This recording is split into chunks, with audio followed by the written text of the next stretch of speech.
Aspectos de transformação no horóscopo de nascimento, parte 2. Como algumas pessoas encaram dificuldades e problemas sem esforço, aceitando-os como uma parte da vida, e como tais pessoas se apoiam no otimismo e numa fé interiores, o que o horóscopo mostra como potencialmente perturbador nem sempre é visto por todos como um problema fundamental. Pode ser apenas visto como um fato da vida, como uma parte aceita da natureza da pessoa. Se o conselheiro tenta sobrevalorizar o lado problemático de tal configuração simbólica, pode parecer ao indivíduo que o astrólogo está a agitar todos os tipos de questões perturbadoras sem qualquer propósito construtivo. Na verdade, isso acontece muitas vezes na leitura astrológica, que não passa de uma exibição do astrólogo.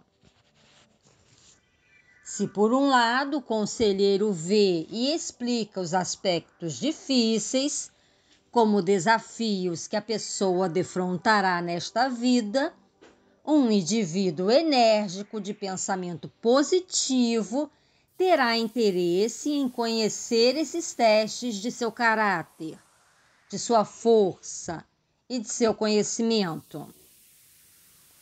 E até a pessoa mais receosa, mais constrangida, pode então começar a ver essas fundamentais questões da vida a uma nova luz. Antes de tudo, devemos compreender, não só intelectualmente, mas também espiritualmente, que tais desafios, dificuldades, problemas, chamam-lhe o que quiserem, são necessários para a saúde e devem ser saudados como oportunidades para aprendermos aquilo que precisamos saber. Como Carl Gustav Jung escreve, abre aspas, o medo do destino é um fenômeno muito compreensível, devido aos incalculáveis, desmedidos e desconhecidos perigos que encerra. A perpétua hesitação do neurótico em assumir a vida explica-se facilmente pelo seu desejo de ficar de fora, de não se envolver na perigosa luta pela existência. Mas quem quer que se recuse a experimentar a vida, sufoca o seu desejo de viver. Por outras palavras, comete um suicídio parcial. Do livro Símbolos e Transformações, volume 5, página 165, fecha aspas. Claro que nenhum astrólogo quereria acreditar que está a encorajar um comportamento neurótico em seus clientes. E, no entanto, o estilo de prática astrológica que leva o cliente a recear o seu destino, a hesitar na ação, enquanto os planetas não estão nos seus lugares certos, ou a fazer todo o possível para evitar situações perigosas ou desafiadoras, está realmente a encorajar a dependência neurótica do astrólogo e a inibir o desenvolvimento da fé e da autoconfiança do cliente. Talvez, na essência, os tradicionais aspectos difíceis indiquem áreas de estresse e tensão máximos na vida interior da pessoa. Tensão que também pode ser bem-vinda e, se acompanhada de uma atitude aberta. Citemos de novo Carl Gustav Jung, abre aspas. Quanto maior é a tensão, maior é o potencial. A grande energia brota de uma grande tensão correspondente entre opostos. Fecha aspas. Na parte restante deste livro, usarei, portanto, os seguintes termos para caracterizar os aspectos, em vez das classificações tradicionais de fácil, difícil, bom e mal. Aspectos dinâmicos ou desafiadores.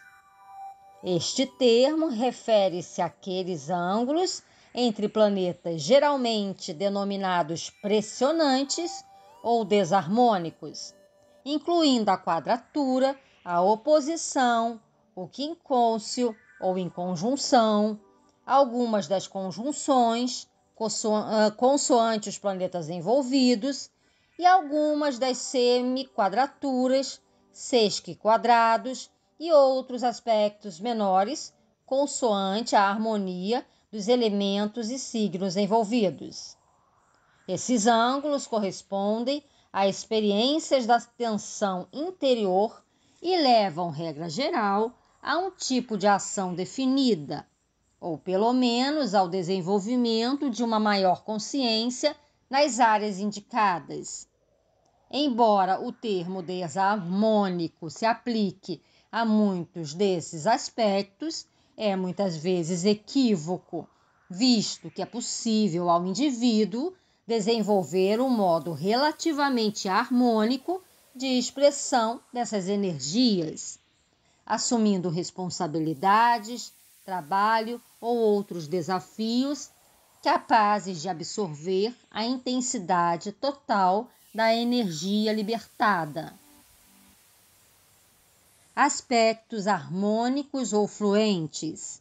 Este termo refere-se àqueles ângulos entre planetas, geralmente denominados fáceis ou bons, que incluem fundamentalmente o sextil, o trígono, algumas das conjunções, consoante os planetas envolvidos, e alguns dos aspectos menores, consoante, no essencial, a harmonia dos signos envolvidos.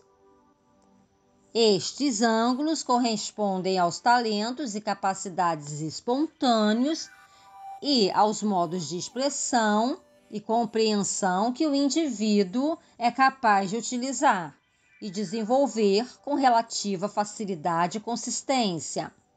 Essas capacidades constituem um conjunto de valores psicológicos firmes e seguros e que a pessoa pode recorrer em qualquer altura. Embora o indivíduo possa preferir concentrar a sua energia e atenção nos aspectos mais dinâmicos e desafiadores da vida, esses aspectos fluentes representam potencialidades de desenvolvimento de talentos extraordinários. Contrastam, porém, com os aspectos dinâmicos por serem mais indicadores de estados de ser e de sintonias espontâneas com canais de expressão estabelecidos, enquanto os aspectos dinâmicos indicam a necessidade de ajustamento através do esforço e da ação definida e do desenvolvimento de novos canais de autoexpressão.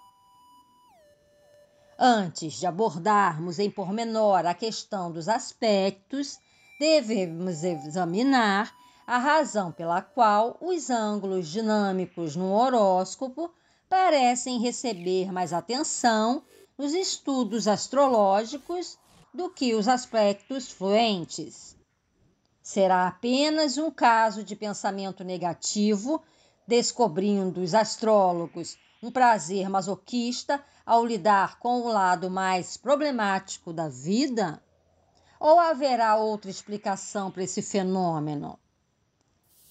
Creio que Carter esclarece esse ponto quando escreve em Astrologia e Aspectos, que os aspectos desarmônicos são mais fáceis de abordar por terem afinidade com a matéria, e se manifestarem, por isso, com mais clareza e perceptibilidade.